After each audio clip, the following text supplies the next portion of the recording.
Guys आज हम फिर से आप सभी के लिए लेकर आ चुका हूं क्लास 12th केमिस्ट्री के यानी कक्षा 12 रसायन विज्ञान के संपूर्ण रसायन विज्ञान सीरीज का नेक्स्ट पार्ट।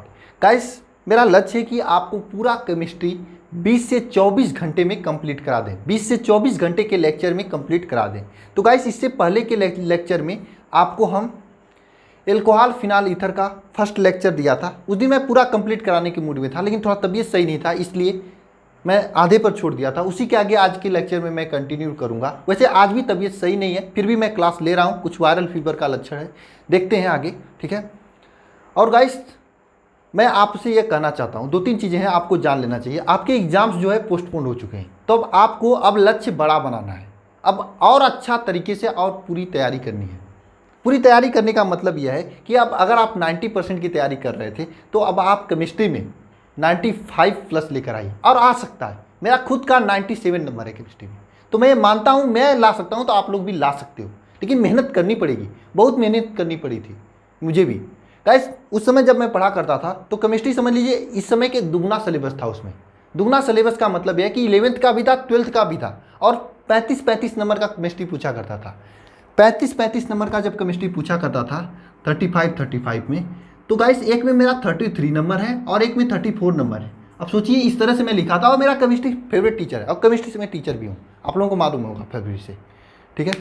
इसलिए अगर आप लोग पढ़ाई करोगे, मेहनत के साथ में पढ़ाई करोगे, स्ट्रेटजी के साथ में, जो चीज़ें मैं कहूँगा ज़्यादा फोकस करने के लिए, उन चीज़ों को अगर ज़्यादा फोकस करोगे सही तरीके से, तो निश्चित रूप से आपका भी आ जाएगा, ठीक है। तो गाइस चलिए आज का ये लेक्चर स्टार्ट करते हैं। स्टार्ट करने से पहले एक और बात थी कि गाइस हो सकता है अब आपके जो एग्जाम्स हो, पहले तो आपका एक दिन का गैपिंग था, अब वो भी नहीं हो सकता है। तो इसलिए आपको गैपिंग में ये जो समय मिला है एक्स्ट्रा, आपको इस टाइम में मौज नहीं करनी है, मौज नहीं मारनी है। कुछ लोग मौज मार रहे हैं इसमें, खूब सारा कमेंट बॉक्स में मैं पढ़ता हूँ आप लोगों के जो कमेंट्स, ठीक है। तो अब आपको मौज नहीं करनी है, अब आपको करना क्या है, मेहनत एक्स्ट्रा करनी है। एक तो अपना लक्ष्य बड़ा बनाना है, और साथ में हो सकता है अब आपके एग्जाम्स में सुबह एग्जाम शाम को एग्जाम, एक सप्ताह में पूरा एग्जाम कंप्लीट। और यह भी हो सकता है कि एग्जाम्स में आपके क्वेश्चन का जो मार्क था वही सेम है, और क्वेश्चन छोटे बन सकते हैं। छोटे बनने का मतलब है इसका मतलब यह है कि क्वेश्चन जो है आपके 60 टाइप के ज़्यादा पूछे जाएँ, ऑब्जेक्टिव या 60 टाइप के ज़्यादा क्वेश्चन पूछे जा सकते हैं। इससे क्या होगा कि बोर्ड के जो टीचर्स हैं उनको कॉपी चेक करने में भी आसानी होगी, और कम समय में कॉपी भी हो जाएगा, आपको पेपर भी दे लोगे। जो 3.5 घंटे का 3.25 घंटे का समय मिल रहा था, 2 घंटे का मिलेगा, तब पर भी आप लिख लोगे। 60 क्वेश्चन अगर पूछे जाएंगे तब, जो 3 नंबर का क्वेश्चन या 4 नंबर का क्वेश्चन पूछा जा रहा था, उसमें छोटे छोटे करके 1-1 नंबर का 4 क्वेश्चन पूछ लेंगे, जिसमें 1-2 शब्द लिखना होगा।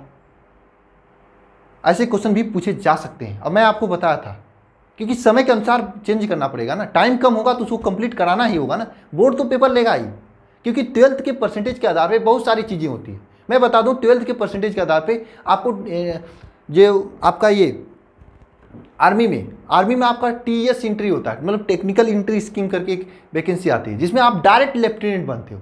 तो ऐसे लेफ्टिनेंट किसी को बनाने ही नहीं देंगे, इसके लिए आपका एग्जाम तो लेंगे ही, इतना समझ लेना।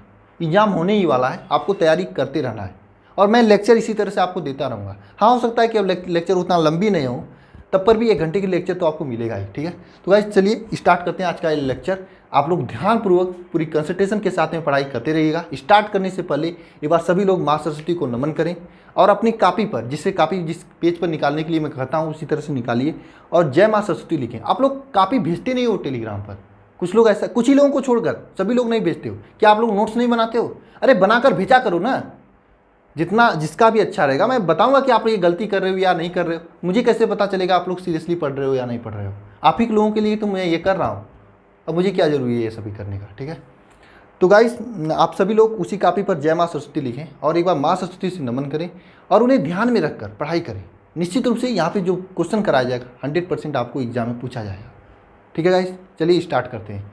और क्वेश्चन से मुझे एक बात याद आई, कुछ लोग कहते हैं सर टॉपिक वाइज कंप्लीट कराइए। टॉपिक वाइज कंप्लीट कराने के लिए देखिए, टॉपिक वाइज आप इससे पहले भी पढ़ चुके हो, और एग्जाम के टाइम में ज़रूरत होती है क्वेश्चन की प्रैक्टिस करने की, और जो कि मैं करा रहा हूँ। यहाँ पे क्वेश्चन के तरीके से पूरा सिलेबस को, पूरी केमिस्ट्री के चैप्टर्स को कंप्लीट करा देता हूँ, और मैं ऐसा एक भी क्वेश्चन नहीं छोड़ता हूँ जो एग्जाम में आने की चांसेज हैं और जो आपको पढ़ना चाहिए। सभी क्वेश्चन को मैं कंप्लीट कराता हूँ, इसलिए आपको ये टेंशन नहीं लेना कि टॉपिक वाइज पहले पढ़ना था, वो टाइम निकल चुका है। अब टाइम के साथ चलोगे तब ठीक रहेगा।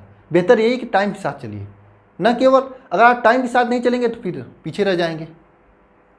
जब टॉपिक वाइज पढ़ने का समय था तब तो आपने नहीं पढ़ा, अब समय खत्म हो गया तो आप कर रहे हो टॉपिक वाइज पढ़ाने के लिए, कैसे हो आप लोग। ठीक है, तो गाइस चलते हैं आगे पढ़ते हैं हम लोग।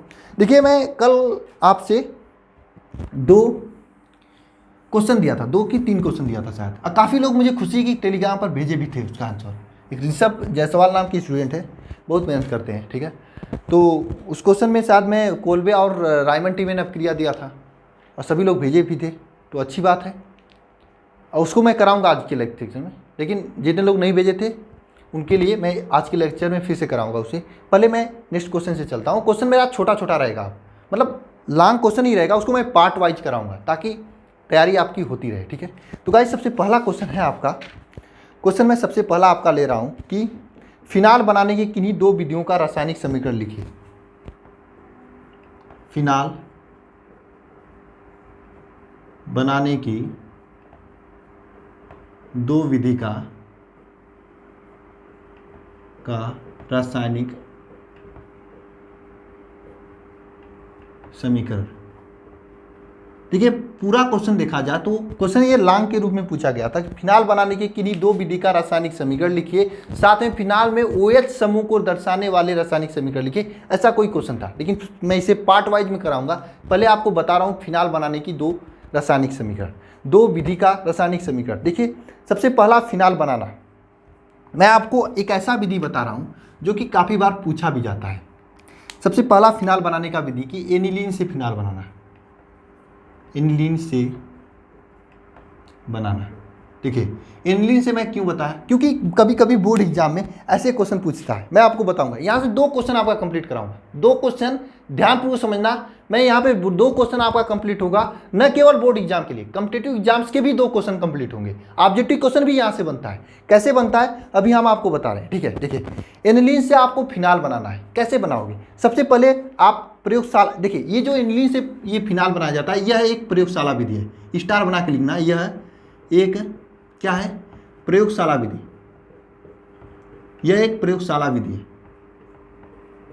ठीक है, विधि है, यह एक प्रयोगशाला विधि है। एनिलीन से जब फिनाल बनाते हो तो यह एक प्रयोगशाला विधि होता है। फिनाल बनाने की प्रयोगशाला में अगर यूज किया जाता है तो इसी विधि से यूज किया जाता है, एनिलीन से फिनाल प्राप्त किया जाता है। इसमें क्या होता है, इसमें आपका एनिलीन जो होता है, एनिलीन जो होता है उसे सोडियम नाइट्राइड और HCl की उपस्थिति में गर्म किया जाता है। सोडियम नाइट्राइड और HCl की उपस्थिति में इसे हम जो है क्रिया कराया जाता है, HNO2 सोडियम नाइट्राइड और HCl की उपस्थिति में इसकी क्रिया कराया जाता है, तो आपका बेंजीन डाइजोनियम क्लोराइड बनता है। उस देखिए क्या होता है इसमें, नेक्स्ट पॉइंट लिखना, इस विधि में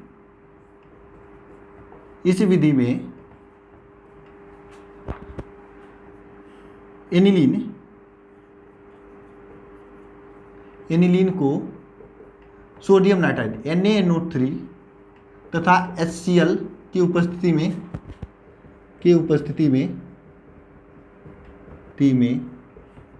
क्रिया कराते हैं।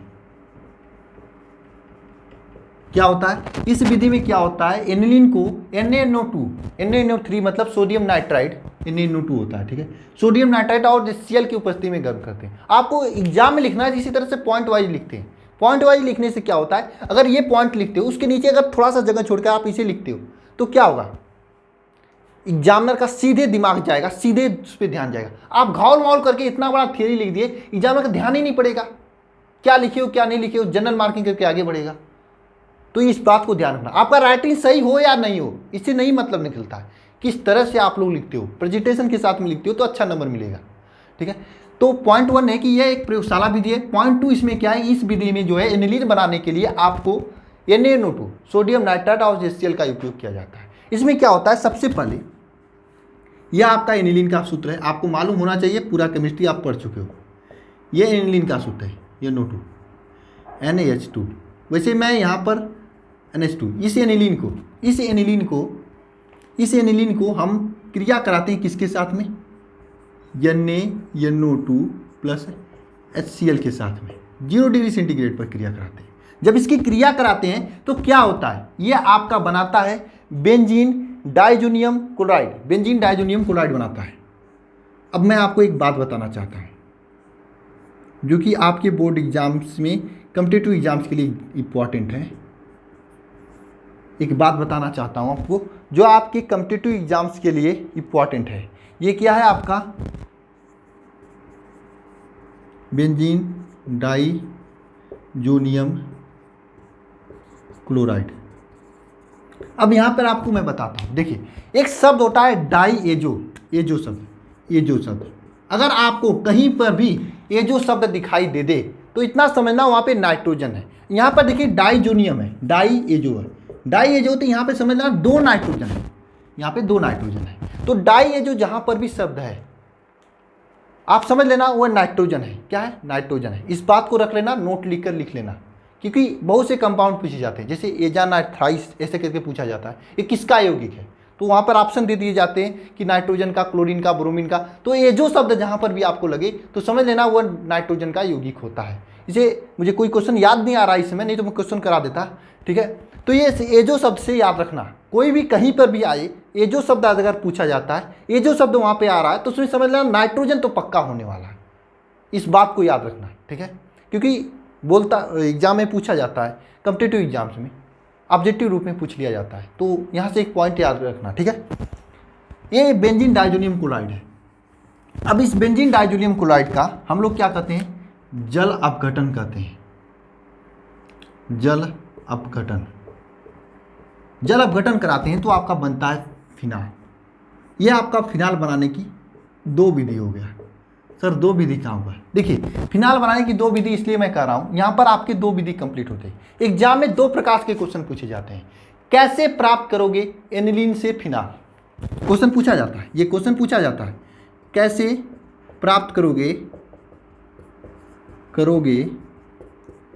एनिलीन से, थोड़ा सा हिंदी लिखने में गड़बड़ हो जाता है, टेंशन मत लेना, से फिनाल। ये तो क्वेश्चन कभी कभी पूछ लिया जाता है, और कभी कभी ये भी पूछ लिया जाता है कैसे प्राप्त करोगे बेंजीन डाइजोनियम क्लोराइड से फिनाल। ऐसे भी क्वेश्चन पूछ लिए जाते हैं। तो एक साथ आपके 3 क्वेश्चन कंप्लीट हुए। अगर ये भी पूछ लिया जाता है कैसे प्राप्त करोगे एनिलीन से फिनाल, तो बात समझना, आपको पहले इसे बेंजीन डाइजोनियम क्लोराइड में चेंज करना होगा, और बेंजीन डाइजोनियम क्लोराइड में चेंज करने के बाद आप फिनाल में चेंज कर सकते हो। और अन्य विधि है, इसको बेंजीन एनिलीन से आप क्लोरोबेंजीन बना दो, क्लोरोबेंजीन से भी बना सकते हो। बहुत सी विधि हैं। एनिलीन से अगर आपको फिनाल प्राप्त करना है, अनेकों विधि है, आपको टेंशन नहीं लेना। लेकिन मुझे ये बताने से 2 फायदा ये हुआ कि आपको यहाँ पर एनिलीन से फिनाल बनाने की विधि प्राप्त हो गई, साथ में एनिलीन से बेंजीन डाइजोनियम से फिनाल प्राप्त करने की विधि होगी। और एग्जाम में दोनों पूछता है, बेंजीन डाइजोनियम क्लोराइड से फिनाल कैसे प्राप्त करोगे ये भी पूछ लेता है कभी कभी, और एनिलीन से फिनाल कैसे प्राप्त करोगे यह भी पूछ लेता है। तो दोनों चीज़ें आपके लिए क्लियर हो गई ना, कोई दिक्कत तो नहीं होगी आपको लिखने में, ठीक है। दूसरी बात याद रखना, अगर आपको एनिलीन से अन्य विधि में बनाना है तो आप एनिलीन से क्लोरोबेंजीन बना लेना। क्लोरोबेंजीन बनाने आता है, किसको क्लोरोबेंजीन बनाने आता है? एनिलीन से क्लोरोबेंजीन प्राप्त करने के लिए आप किससे क्रिया कराओगे? होमवर्क है, लिखो, एनिलीन से क्लोरोबेंजीन प्राप्त करना है। कैसे प्राप्त करोगे आप एनिलीन से क्लोरोबेंजीन? अगर क्लोरोबेंजीन प्राप्त कर लेते हो तो उसका NaOH के साथ में क्रिया करा देना, फिनाल बन जाएगा। एनिलीन से बेंजीन बना देना, बेंजीन से बनाकर फिनाल बना देना। बहुत से प्राप्त करने की विधि है, लेकिन इस विधि, ये एक ऐसा यूनिक विधि जिसमें आपको बेंजीन डाइजोनियम क्लोराइड से प्राप्त कर सकते हो, ठीक है। तो इसे नोट करिएगा। मेरा कोशिश रहेगा कि एक एक क्वेश्चन में कई क्वेश्चन आपको कंप्लीट करा दिया जाए, ठीक है। 2 विधि है, समझ लीजिए 2 विधि आपके 4 विधि के बराबर होगा जो मैं बताऊंगा, ठीक है। नेक्स्ट विधि है आप सभी के लिए, नेक्स्ट विधि मैं बता रहा हूं, नेक्स्ट विधि लिखिएगा। दूसरा विधि बेंजीन से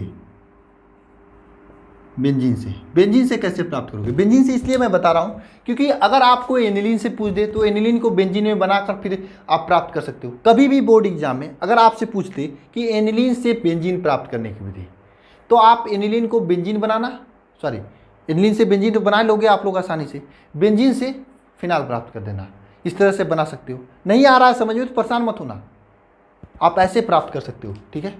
नहीं समझ में आ रहा कि एनिलीन से बेंजीन कैसे प्राप्त करोगे तो परेशान मत होना, ठीक है, मैं आगे बता दूंगा, आगे चैप्टर है एमीन का, वहाँ पे बता दूंगा कि एनीन से बेंजीन कैसे प्राप्त करोगे। ठीक है, टेंशन मत लेना उसका आप। ठीक है, यहाँ पर देखियो कि बेंजीन से फिनाल कैसे प्राप्त करोगे। बेंजीन से फिनाल प्राप्त करने के लिए आप सभी लोग पहले बेंजीन लेकर आएंगे मार्केट से। यह बेंजीन, यह आपका बेंजीन है जो कि मार्केट से लेकर आओगे आप लोग। इस बेंजीन की क्रिया कराओगे, किसके साथ क्रिया कराओगे बेंजीन का? इस बेंजीन की क्रिया कराओगे H2SO4 के साथ में। इस H2SO4 के साथ में जब इस बेंजीन की क्रिया कराते हो तब क्या होता है, क्या होता है, बनता है यह बेंजीन सल्फोक्लोराइड। ठीक है, SO3H ये बनता है। अब इसकी क्रिया, इसको क्या कहते हैं? बेंजीन सल्फोनिक अम्ल। बेंजीन सल्फोनिक अम्ल इसे कहते हैं, लिख दें यहाँ पर, बेंजीन सल्फोनिक अम्ल इसे कहते हैं। इसकी क्रिया कराएंगे NaOH के साथ में। जब NaOH के साथ में क्रिया कराएंगे तो ध्यानपूर्वक समझना, ये क्या होगा, Na2 जब इसका हम NaOH के साथ में अब क्रिया कराएंगे तो यहाँ से क्या होगा आपका, यहाँ से ये Na आकर यहाँ पे जुड़ेगा और ये H2O निकल जाएगा बाहर। ठीक है, ये आपका H और ये OH आपस में क्रिया करेगा और H2O के रूप में बाहर निकलेगा। आप अपने कॉपी पर भी इसे लिखना, H और यह OH आपस में क्रिया करेगा और ये H2O के रूप में बाहर निकलेगा। साथ में यह Na यहाँ पर आके जुड़ जाएगा, क्योंकि जगह खाली हो जाएगा ना, यह OH के साथ में भाग जाता है तो यह Na अकेला बैठता है और इसके साथ में आकर जुड़ जाएगा और ये बनाएगा सोडियम, आकर यहाँ पे जुड़ जाएगा इस तरह से, SO3 Na इस तरह से। अब क्या होगा सर, इसके आगे क्या होगा, ये तो बन गया। फिर से इसका हम NaOH के साथ में क्रिया कराएंगे, NaOH के साथ में, इसका हम NaOH के साथ में फिर से अब क्रिया कराएंगे। जब इसका हम फिर से NaOH के साथ में अब क्रिया कराएंगे तब क्या होता है, यह फिनाल बना देता है, फाइनली फिनाल बना देता है। इस तरीके से फाइनली फिनाल बना देता है। ठीक है, ये फाइनली फिनाल बन जाता है। तो बेंजीन से फिनाल कैसे प्राप्त करोगे? 2 बार NaOH के साथ अब क्रिया कराते हैं। कितने बार कराते हैं? 2 बार NaOH के साथ अब क्रिया कराते हैं। आप लोग TGT का नाम सुने कि नहीं? टेंड, देखिए TGT का नाम सुने होंगे, जिससे एग्जाम देकर आप लोग junior class 10th 9th 10th में टीचर बन सकते हो। वहाँ पर एक क्वेश्चन पूछा गया था, बेंजीन से फिनाल प्राप्त करने के लिए कितनी बार NaOH के साथ में क्रिया कराई जाती है, और मैं बैठा था, कंप्लीट सही था मेरा। ठीक है, ये देखिए बेंजीन से आप फिनाल प्राप्त किए हो, 2 बार NaOH के साथ में आप क्रिया कराए, 2 बार NaOH के साथ में आप क्रिया कराओ। ऐसे बेसिक क्वेश्चन पूछ लिए जाते हैं, तो इसे भी नोट कर लेना, आप लोग नोट कर लेना। हो सकता है आपके सामने कभी क्वेश्चन आ जाए सामने, तो कर लोगे आप लोग।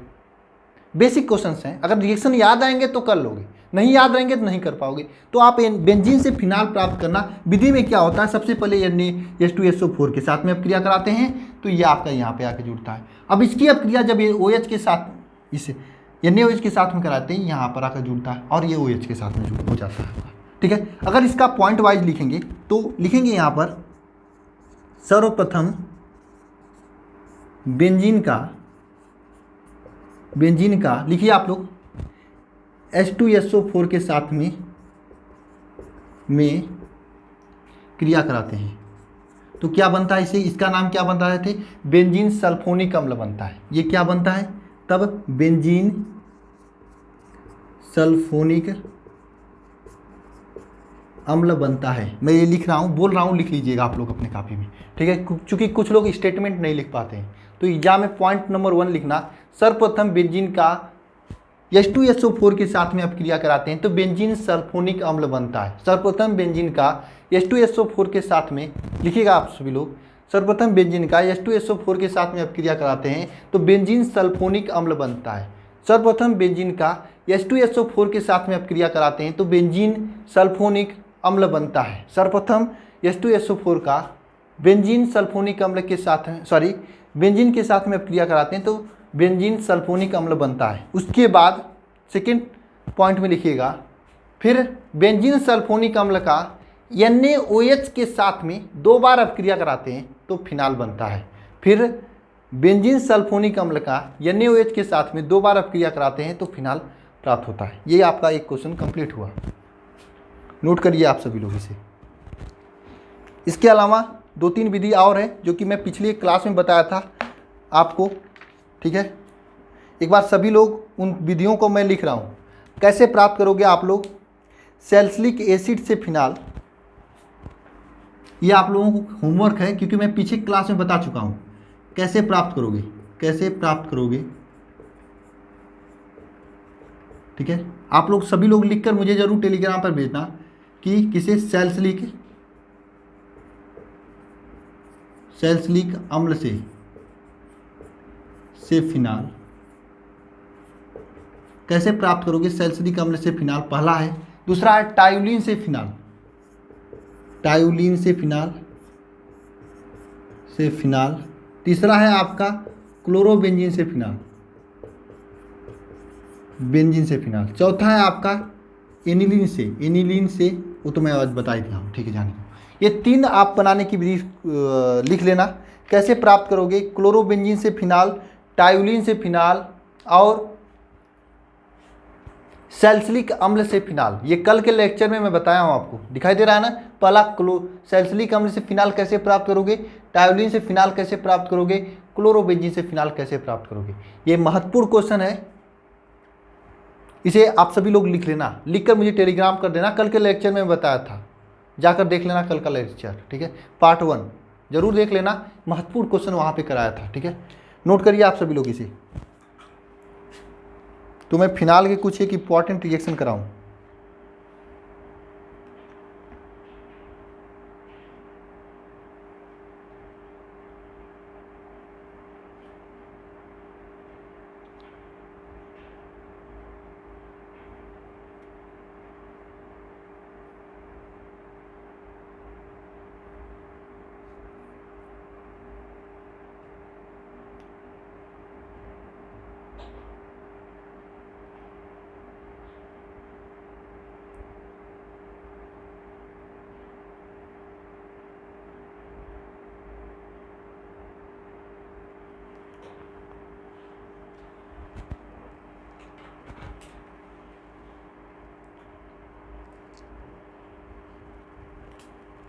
अब यहाँ पर हम इसके सामने फिनाल के कुछ एक इम्पॉर्टेंट गुण लिख लेते हैं, ठीक है।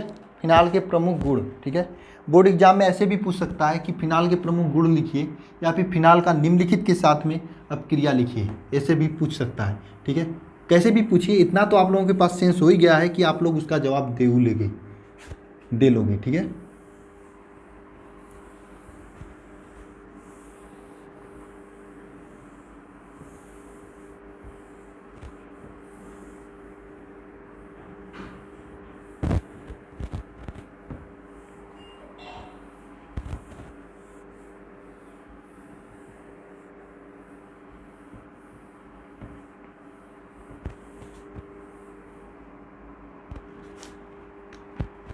चलिए क्वेश्चन क्या है, फिनाल के प्रमुख गुण, फिनाल के प्रमुख गुण लिखिए। ये क्वेश्चन है आपका, गुण लिखिए, ठीक है। ये है आपका क्वेश्चन। पहला है रासायनिक गुण लिखना है, फिनाल के प्रमुख रासायनिक गुण। पहला है आपका फिनाल का ब्रोमीन जल के साथ क्रिया,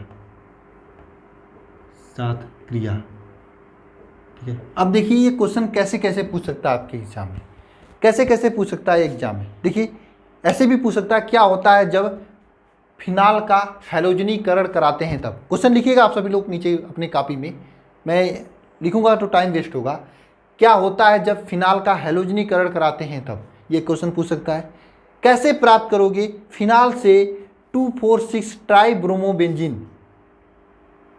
ट्राइब्रोमोफिनाल, कैसे प्राप्त करोगे फिनाल से 2,4,6 ट्राइब्रोमोफिनाल, ऐसे भी क्वेश्चन पूछ सकता है, ठीक है। इसमें क्या होता है, जब ब्रोमीन जल की अपक्रिया फिनाल के साथ में कराई जाती है। देखिए क्या होता है जब ब्रोमीन जल की Br2 जल की अपक्रिया फिनाल के साथ में कराई जाती है, तब फिनाल के साथ में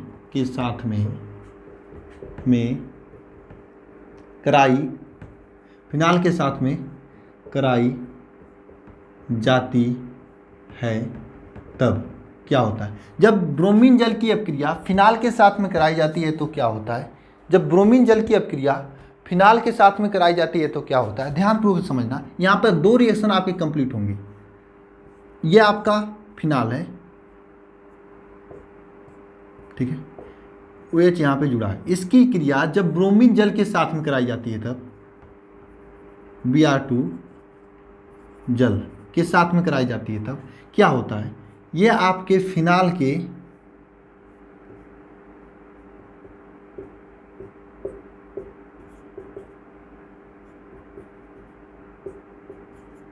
और मैं आपको एक बात बताता हूँ इंटरेस्टिंग, ये क्वेश्चन जब मैं पेपर दिया था बोर्ड का तब वहाँ पर पूछा गया था, ठीक है।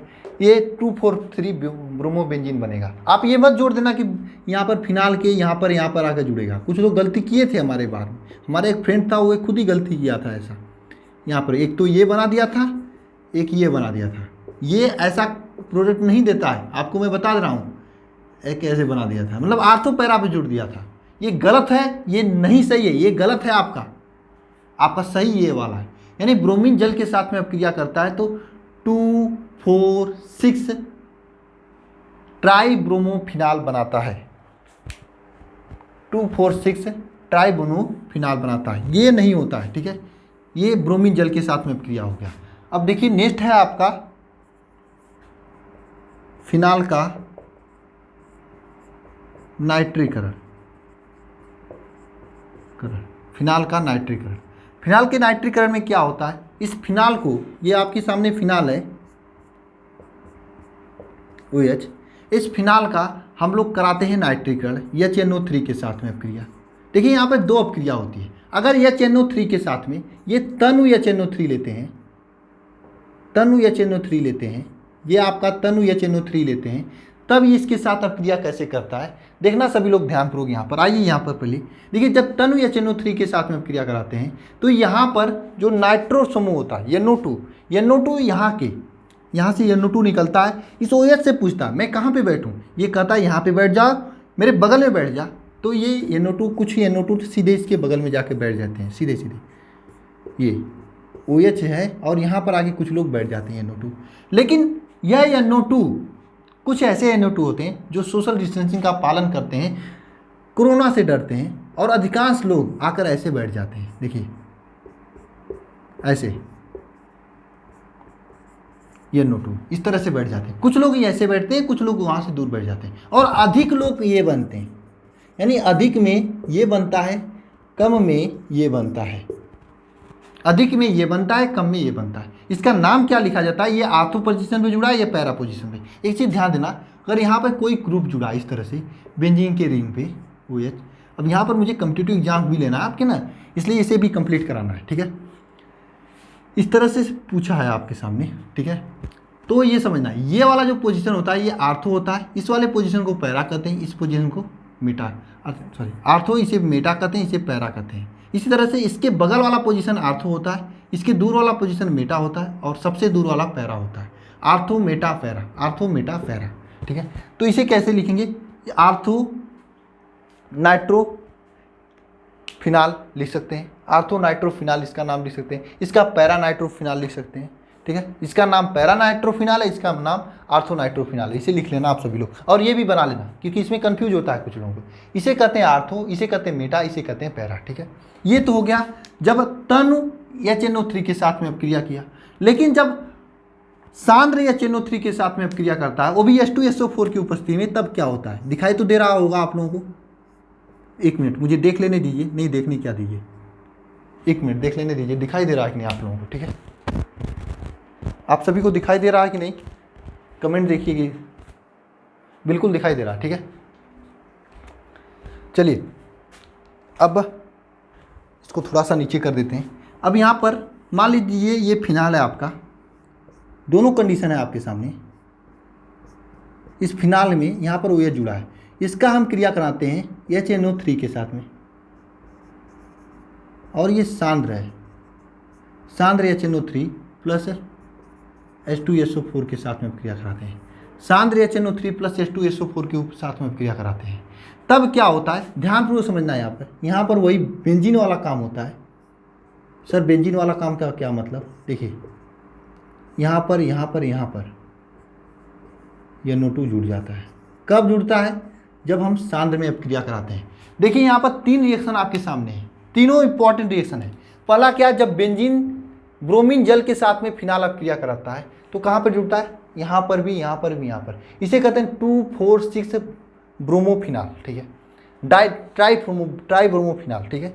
और यहाँ पर फिनाल की अपक्रिया जब नाइट्रीकरण कराते हैं, फिनाल के नाइट्रीकरण में 2 प्रकार की अपक्रियाएं होती हैं। पहला तो तनु नाइट्रीकरण, तनु का मतलब जो उसका छोटा वायु होता है, जो कंसंट्रेशन नहीं होता है, जिसमें सांद्रता कम होती है, ऐसे को कहते हैं तनु नाइट्रिक अम्ल।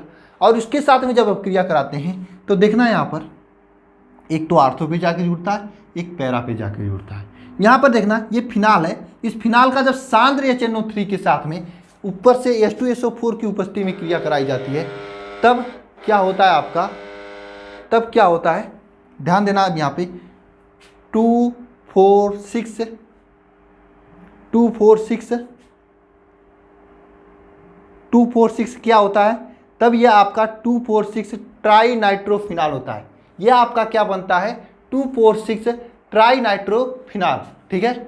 जब यहाँ पर हम किसके साथ अपक्रिया कराते हैं, सांद्र HNO3 और H2SO4 की उपस्थिति में अपक्रिया कराते हैं तो क्या बनता है, 2,4,6 ट्राई नाइट्रोफिनाल बनता है।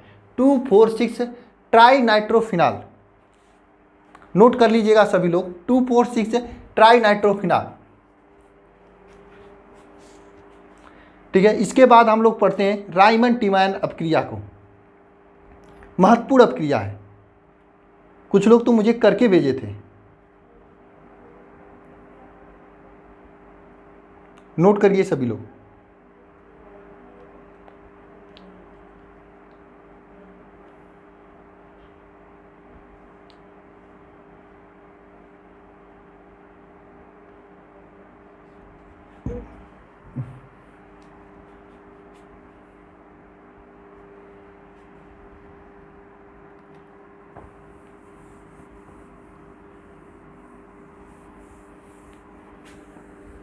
नोट करिए राइमंड टीमान अपक्रिया। अब आराम से पढ़ाएंगे, ठीक है। आराम से पढ़ाने का मतलब ये कि ज़्यादा रिएक्शन नहीं कराएंगे, रिएक्शन कराएंगे लेकिन ज़्यादा नहीं कराएंगे, ठीक है। मुझे तो कंप्लीट करना है 20 से 24 घंटे में, ठीक है। राइमंड टीमान अपक्रिया, प्रमुख गुण में आप लिख रहे हैं राइमंड टीमान अभिक्रिया, राइमंड टीमान अपक्रिया क्या होता है। राइमंड टीमान अपक्रिया, देखिए राइमंड टीमान अपक्रिया, इसमें क्या होता है, फिनाल की जो अपक्रिया होती है, देखिए जब पॉइंट नंबर 1 लिखिएगा स्टार बनाकर, इसमें फिनाल की अपक्रिया, अब ऐसे लिखने की आदत डालिए आप लोग पॉइंट वाइज, तो नंबर अच्छा मिलेगा, एग्जामिनर सीधे देखेगा यहाँ पर ना। जब फिनाल की क्रिया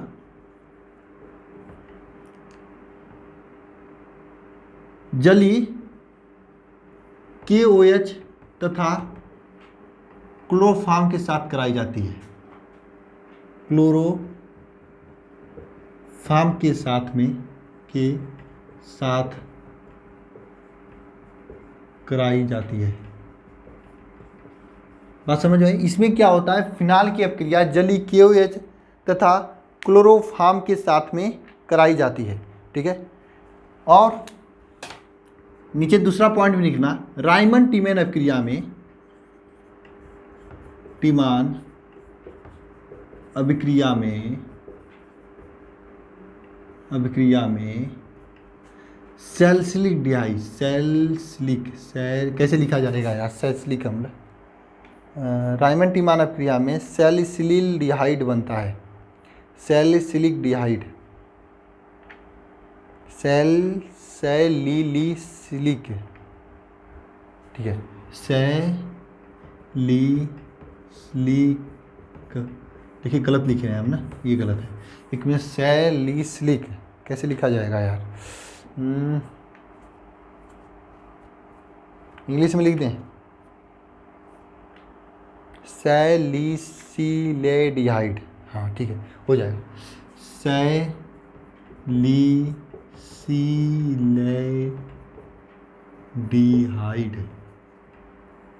बनता है।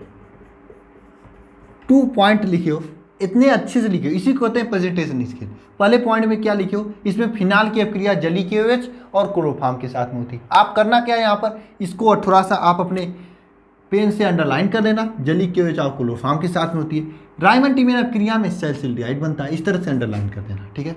आपका ये होता है। अब रिएक्शन को लिख देना नीचे, रिएक्शन को अगर ये नीली में लिखे और नीचे काली से लिखना रिएक्शन। रिएक्शन के क्या लिखोगे, कैसे होती है, ये फिनाल का है आपका सूत्र,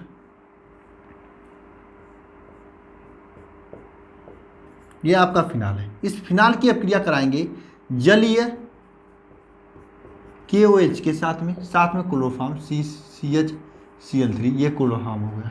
इसके साथ में जब क्रिया कराएंगे तो क्या होगा, ध्यानपूर्वक समझना सभी लोग, क्या होगा जब इसके साथ में अब क्रिया कराएंगे तब आपका बनेगा, पहले तो सैलिसिलिक डाइड बनेगा। सैलिसिलिक डाइड का सूत्र क्या होता है, इस तरह से यहाँ पर आपका OH यहाँ पे तो रहेगा ही, यहाँ पे CHO जुड़ जाएगा, एक एक्स्ट्रा चीज़ CHO जुड़ जाएगा, साथ में आपका बाई प्रोडक्ट के रूप में 3KCl प्लस 3H2O बनेगा। बात समझ में आई। राइमंड-टीमेन अभिक्रिया आपको एग्जाम में कैसे लिखना है, एग्जाम में लिखते समय आपको इस तरह से पॉइंट वाइज लिखना है, और कोई मुझे पॉइंट वाइज इस तरीके से लिखकर नहीं भेजा था। आपको थियरी भी लिखना है, नीचे रिएक्शन भी लिखना है पॉइंट वाइज, तो आपको बेनिफिट मिलेगा, अच्छा नंबर मिलेगा, ठीक है।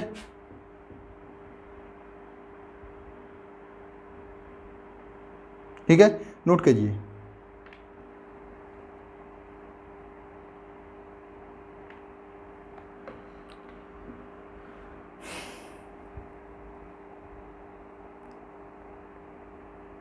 नोट कीजिए सभी लोग।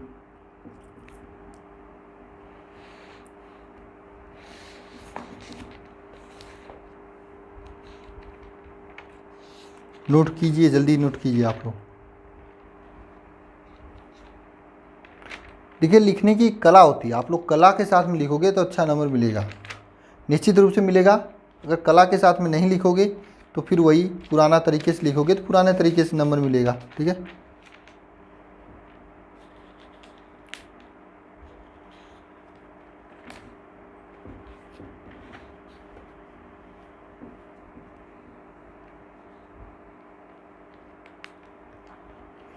एक क्वेश्चन पूछता है, नेक्स्ट क्वेश्चन के रूप में मैं यहाँ पे लिख रहा हूँ, फिनाल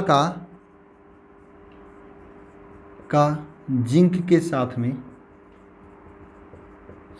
में अभिक्रिया लिखिए।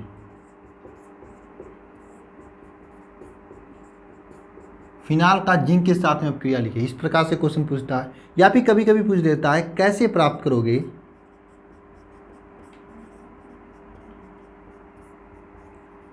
फिनाल से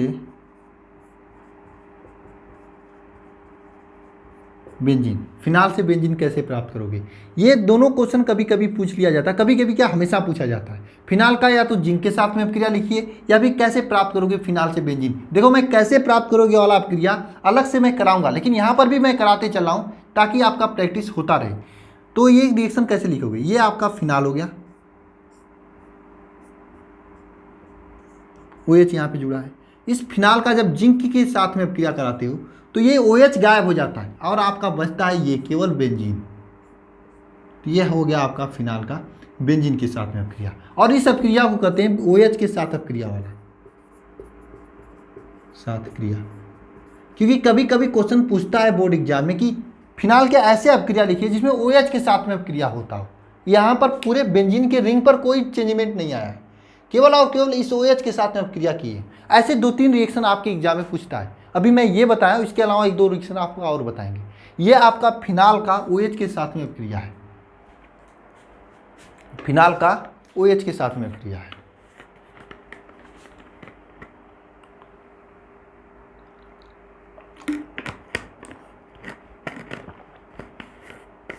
इसमें जो ये जेडेन था इस OH के साथ में अभिक्रिया किया, इस बेंजीन के रिंग के साथ में अभिक्रिया नहीं किया है।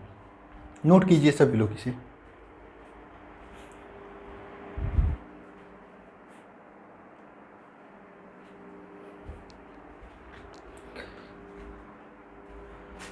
पढ़ाई करते रहिए सभी लोग। अब हम नेक्स्ट क्वेश्चन की ओर चलते हैं।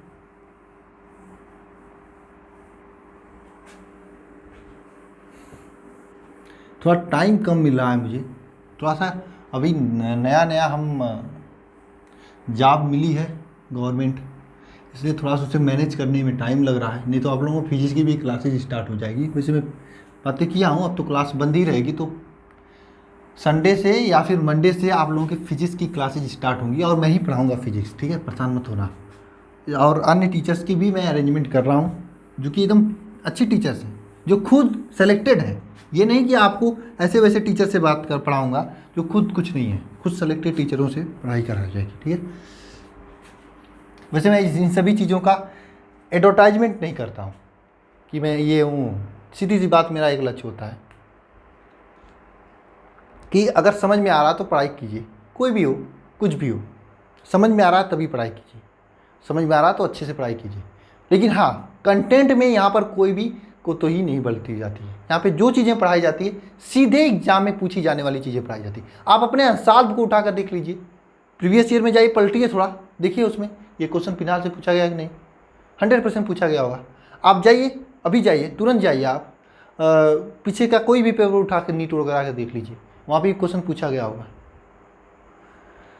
तो सही चीज़ें पढ़िए, अच्छे लोगों से पढ़ेंगे तो अच्छा बेनिफिट होगा, ठीक है। जो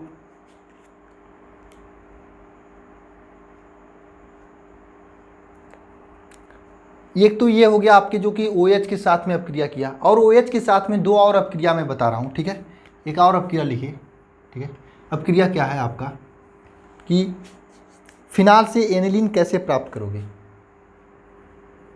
कैसे प्राप्त करोगे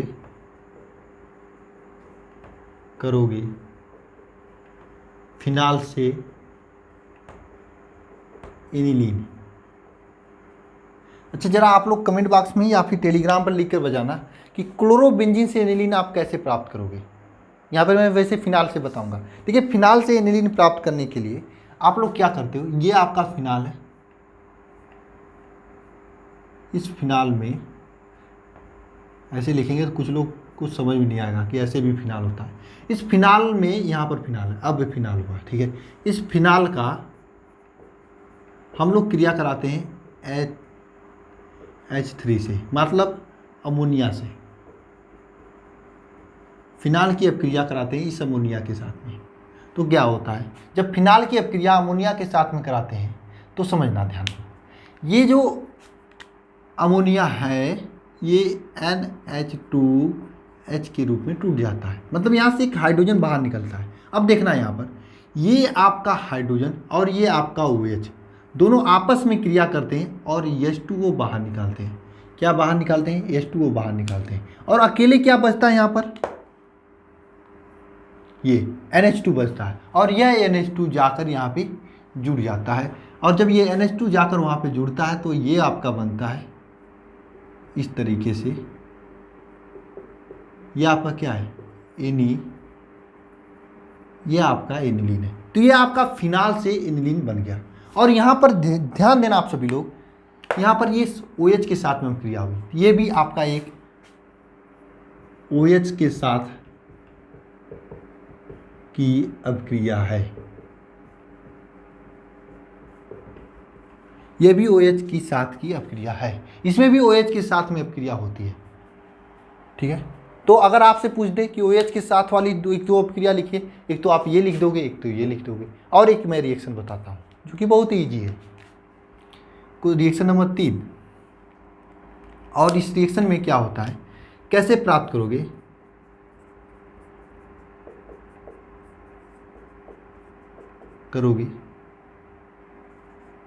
फिनाल से क्लोरोबेंजीन, फिनाल से क्लोरोबेंजीन, ऐसे पूछ लेता है कभी कभी बोर्ड एग्जाम में, कैसे प्राप्त करोगे फिनाल से क्लोरोबेंजीन।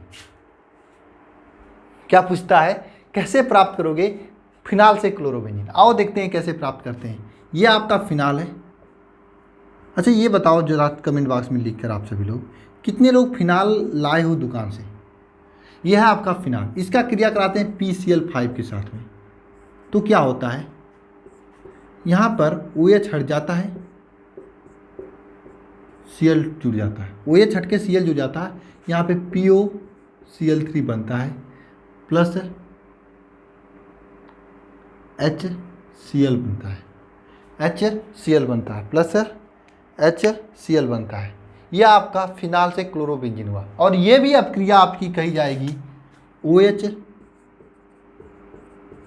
समूह के साथ की अभिक्रिया, यह भी आपकी अपक्रिया कही जाएगी OH समूह के साथ की अपक्रिया। तो फिनाल में OH समूह के साथ की अपक्रिया की 3 रिएक्शन आपके सामने मैं लिखा हूं। और पूछता है बोर्ड कि फिनाल में OH समूह को दर्शाने वाले किन्हीं 2 अपक्रियाएं या कभी 3 अपक्रियाओं को लिखिए। तो ये तीनों अपक्रिया आपके सामने है, स्क्रीनशॉट लेना है तो स्क्रीनशॉट ले लीजिए। और इसी के साथ में फिनाल की जो रिएक्शन होते हैं, एक कोल्बे अपक्रिया और है यार, एक कोल्बे अपक्रिया और है, उसके बाद कंप्लीट हो जाएगा।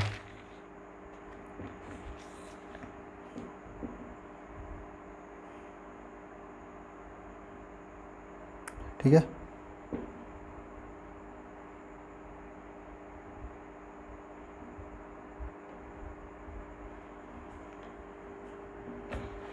इसे नोट करिए सभी लोग, तेजी से नोट कीजिए। नोट करने का टाइम देना बहुत जरूरी है।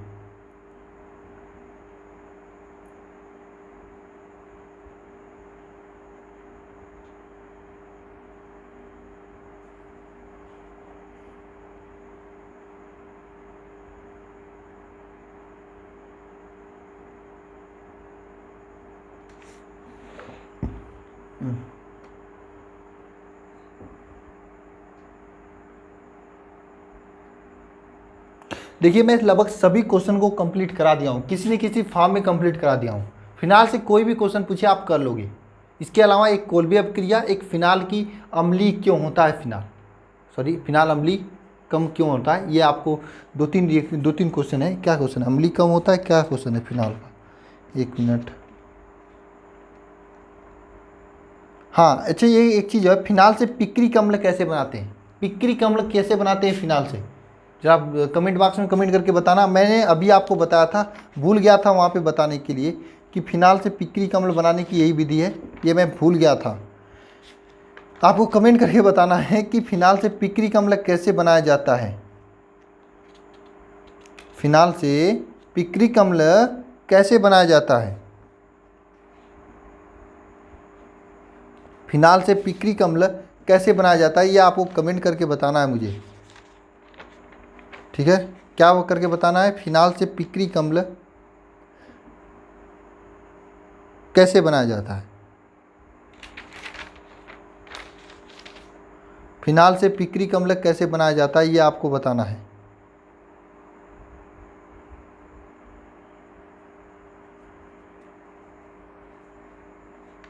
किससे, फिनाल से पिक्रिक अम्ल।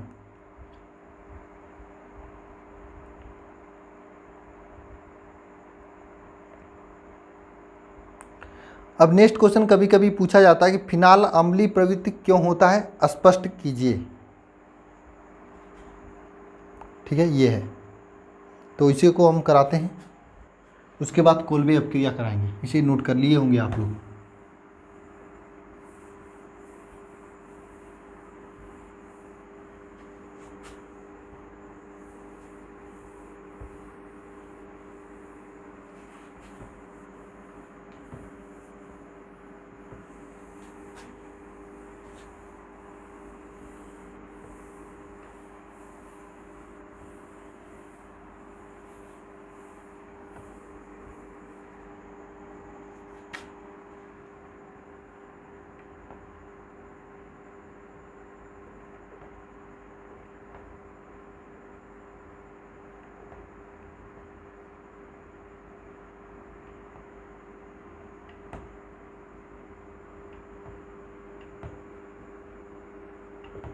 फिनाल के अम्लीय प्रवृत्ति को स्पष्ट कीजिए। देखिए फिनाल अम्लीय प्रवृत्ति क्या होता है, कैसे स्पष्ट करना है आपको।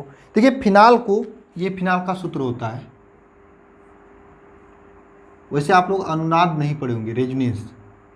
चलो अगर समय मिलेगा, इसी तरह से लॉकडाउन रहा तो एक दिन मैं आपका अनुनाद का, रेजोनेंस का अलग से सेशन रखूँगा। क्योंकि अगर इसके बाद आप किसी भी कॉम्पिटिटिव एग्जाम्स में जाओगे, वहाँ पर आपको एक चैप्टर पढ़ना होता है, जो कि आपको 11th में पढ़ना था, GOC general organic chemistry, GOC1 GOC2। अगर आप लोग एलेन वगैरह कोटा जाओगे पढ़ने के लिए, ठीक है, कोटा जाओगे आप लोग पढ़ने के लिए, तो वहाँ पर आपको GOC का पहले लेक्चर लिया जाता है, तो वहाँ पर पूरी चीज़ें कंप्लीट कराई जाती हैं, ठीक है, अगर जाओगे तो। GOC बहुत इंपॉर्टेंट है, आप सभी के बोर्ड एग्जाम तो नहीं पूछी जाती हैं बोर्ड एग्जाम में, लेकिन कॉम्पिटिटिव एग्जाम में बिना GOC पढ़े आप अच्छे मार्क केमिस्ट्री में नहीं अचीव कर सकते, चाहे आप IIT की बात करें चाहे नीट की बात करें। वैसे IIT का मैं बता सकता हूँ क्योंकि मैं उसकी किया हूँ, ठीक है, तो वहाँ पे GOC से काफ़ी क्वेश्चन पूछे जाते हैं केमिस्ट्री के, 8 से 10 क्वेश्चन, समझिए 30 क्वेश्चन पूछा जाता है ना उसमें केमिस्ट्री का, तो 5 से 7 क्वेश्चन तो GOC से सीधे सीधे पूछे जाते हैं। बाकी 4-5 क्वेश्चन ऐसे होते हैं जो कि इनडायरेक्टली लेकिन होते हैं GOC से ही, बिना GOC कंसेप्ट किए आप नहीं कर सकते हो। वहाँ पे हाइपर कंजुगेशन होता है, बहुत से ऐसे क्वेश्चन होते हैं, सभी चीज़ें होती हैं, आपको मैं बताऊँगा। GOC का एक लेक्चर लूँगा एक दिन, ठीक है, क्योंकि अगर आगे आपको कोई तैयारी करनी हो तो आप आसानी से समझ में आ जाए आप लोगों को, ठीक है। अब चलिए आइए समझते हैं इसे। ये आपका बेंजीन है। इस बेंजीन में क्या होता है, जब इसे हम लोग क्या कराते हैं, इसका जब हम लोग आयनन कराते हैं, ठीक है, जब इसका आयनन कराते हैं तब ये आपका H बाहर निकल जाता है और ये बचता है आपका इस तरीके से O- और ये H+ बाहर निकल जाता है। अब देखिए यहाँ पर ये H+ है, यह H+ है, यहाँ से ही एक चीज़ कंफर्म होता है। कंफर्म क्या होता है, ये प्रोटॉन देता है। अब आपको बताइए, अगर जल में कोई H+ देता हो आर्नियस के सिद्धांत के अनुसार तो वो तो अम्लीय होता है, यहाँ से ही कंफर्म हो गया। क्योंकि आयनन में यह प्रोटॉन H+ देता है, इसलिए फिनाल अम्लीय होता है।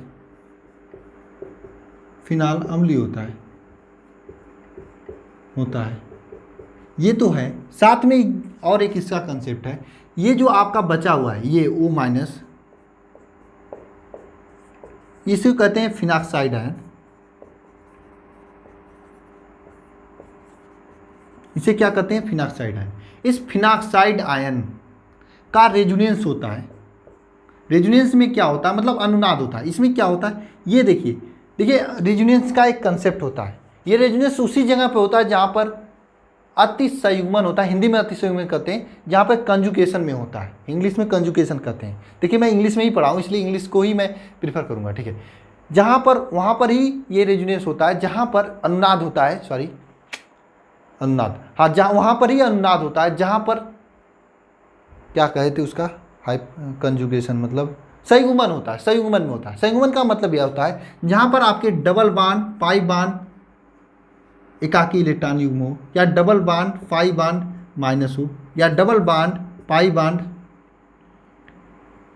ये आपका इलेक्ट्रॉन युग्म हो, ठीक है, मतलब ये इसे मुक्त इलेक्ट्रॉन कहते हैं, फ्री रेडिकल हो, ठीक है, या फिर double bond pi bond minus हो, या फिर double bond pi bond plus हो।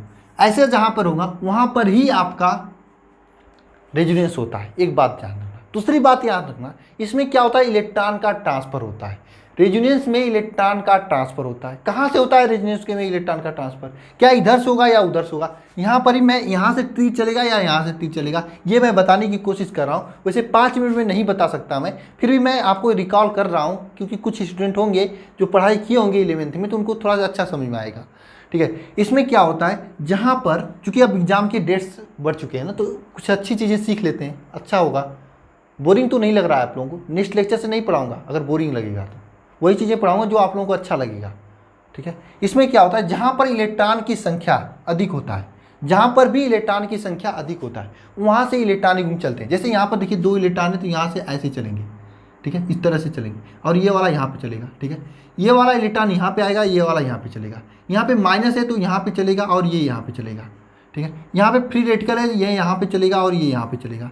लेकिन ये प्लस है तो प्लस का मतलब ये होता है कि इलेक्ट्रॉन युग्म देना, यहाँ पे इलेक्ट्रॉन युग्म कम होगा, इसलिए ये यहाँ से ऐसे चलेगा और ये ऐसे, मतलब इस तरह से इधर से जाएगा, यहाँ पे डबल बॉन्ड वाला इधर जाएगा। ये सिस्टम होता है, इसे अतिसंयुग्मन कहते हैं। ये हाइपर कॉन्जुगेशन का नियम होता है। अगर समझ में आया तो अच्छी बात है, नहीं समझ में आया तो और अच्छी बात है, क्योंकि इसके बाद जब मैं पढ़ाऊँगा तो अच्छा समझ में आएगा। क्योंकि खाली मेमोरी में डाउनलोडिंग अच्छा होता है, उसमें वायरस नहीं होता है ना, ये बात होती है। अब देखिए, ये डबल बॉन्ड की ओर से यहाँ से चलेगा और ये यहाँ पे आएगा, ठीक है। तो ये डबल बॉन्ड की ओर से चलेगा तो यहाँ पर इस तरह से आता है, तो यहाँ पे डबल बॉन्ड बन जाता है। अभी इसका ट्रिक मैं बताऊँगा कैसे रटोगे आप लोग, ठीक है, क्योंकि आप लोगों को रटना जरूरी है। तो ये देखिए, यहाँ पर माइनस हो जाएगा, ठीक है, और ये ऐसे ही रहेगा, ठीक है। अब क्या होगा देखना ध्यानपूर्वक, ये माइनस वाला यहाँ पे आएगा और ये वाला यहाँ पे जाएगा, ठीक है।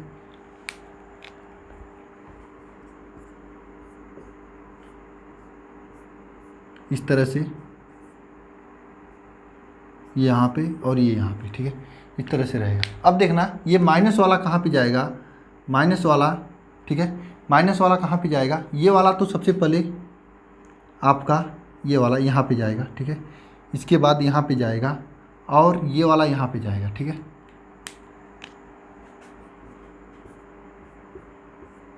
इस तरह से ये रेजोनेटिंग स्ट्रक्चर बनेगा। अभी मैं इसके रटने का ट्रिक बताऊंगा, ठीक है, परेशान मत होना, नहीं समझ में आ रहा तो।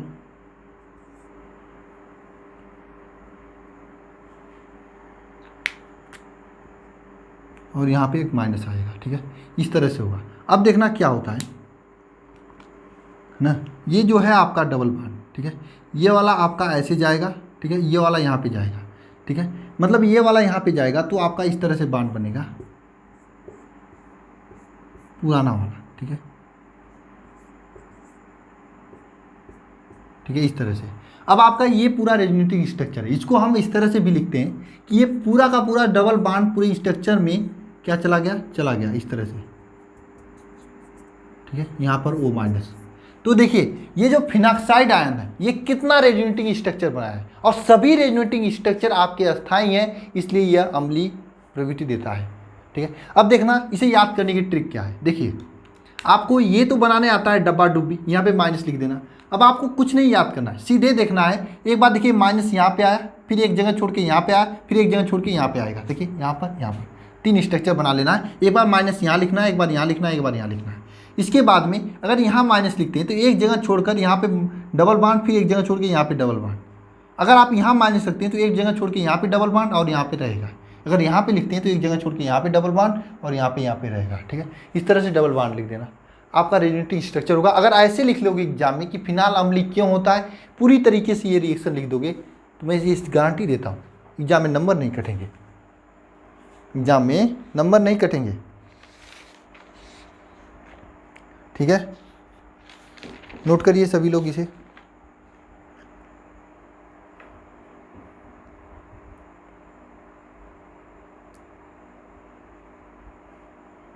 एक क्वेश्चन है कि फिनाल का नाइट्रिक अम्ल के साथ में गर्म करने पर क्या बनता है। क्लोरीटोन, पिक्रिक अम्ल, मेथॉक्सी बेंजीन और बेंजीन, ये ऑप्शन है। क्लोरीटोन, दूसरा ऑप्शन है पिक्रिक अम्ल, तीसरा है मेथॉक्सी बेंजीन और बेंजीन। 1 नंबर का क्वेश्चन है, करके मुझे कमेंट बॉक्स में बताना आप सभी लोग। और मैं सोच रहा हूँ कि आज के इस लेक्चर में बस इतना ही रहने दे।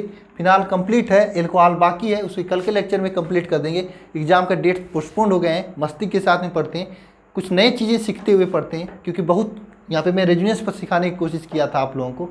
काफ़ी सारी चीज़ें सीखेंगे और अच्छे से पढ़ेंगे, सिलेक्शन भी लेंगे, बोर्ड एग्जाम में परसेंटेज भी लाएंगे और आगे चल के नौकरी भी पाएंगे, ठीक है। टेंशन मत लेना, अच्छे से सीखना। अब आप सोचोगे एक ही दिन सभी चीज़ें सीख लें तो संभव नहीं है ना, छोटी छोटी चीज़ें सीखोगे, पता ही नहीं चलेगा, सब चीज़ें सीख लोगे, सब चीज़ें सीख लोगे, ठीक है। तो गाइस, मिलते हैं नेक्स्ट वीडियो में। सभी को बहुत बहुत धन्यवाद। क्लास लंबी भी हो चुकी है, वैसे मुझे मालूम है जो चीज़ें मैं यहाँ पे सिखाया हूँ सभी चीज़ें आपको समझ में आई हैं, और निश्चित रूप से अगर डेली पढ़ते रहोगे तो यह सभी चीज़ें आपको याद रहेंगी। क्लास छोड़ना मत, नहीं तो बहुत पछताओगे जब फिर पेपर होंगे तब, ठीक है। मिलते हैं नेक्स्ट वीडियो में। धन्यवाद आप सभी को। क्या आप चाहते हो, तेज़ी से क्लास को कंप्लीट कराया जाए या फिर कुछ इसी तरह से मस्ती के साथ में पढ़ाया जाए, कुछ नई चीज़ें आपको बताई जाए। वैसे मेरा तबीयत आज सही नहीं है, अभी मुझे वायरल फीवर, हमको लग रहा है कि इन्फेक्शन मुझे भी हो गया है वही, मालूम है आप लोगों को, मैं गया था वहाँ पे वोटिंग के चक्कर में, जो है काफ़ी भीड़ थी, कराना था जो वहाँ पे वोटिंग होती है ना उसी में। तो मुझे लग रहा है थोड़ा मोड़ा इन्फेक्शन हो गया है, गला खराश है, थोड़ी सी दिक्कत है, बुखार उखार हल्का मुल्का है, दवा लिए थे, आराम है इस समय। फिर भी देखते हैं क्या होता है क्या नहीं होता है। ठीक है, मिलते हैं नेक्स्ट वीडियो में। धन्यवाद। कुछ नहीं होगा, अच्छी है, ठीक है, क्योंकि दवा है और साथ में अरे हम लोगों को हो जाएगा तो किसको किसको नहीं होगा बताइए। कुछ नहीं होगा, आप लोगों की दुआएं मेरे साथ है, ज़्यादा दिक्कत नहीं है, हल्का मुल्का है बुखार, थोड़ा थकाई। आप जानते हैं कितना बहुत दिक्कत होती है ना, बहुत दूर गए थे अपने घर से, करीब 80-90 किलोमीटर, जहाँ पे मैं रहता हूँ वहाँ से 90 किलोमीटर दूर मेरा सेंटर बना था जहाँ पे मुझे इलेक्शन दिवाना था। ठीक है, बहुत ही दिक्कत हुई थी। तो मिलते हैं नेक्स्ट वीडियो में। धन्यवाद आप सभी को। ओके, ठीक है।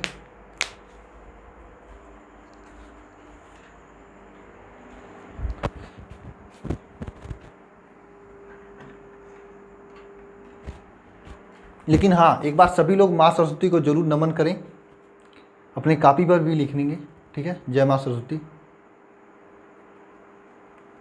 ओके, मिलते हैं नेक्स्ट वीडियो में। Best of luck.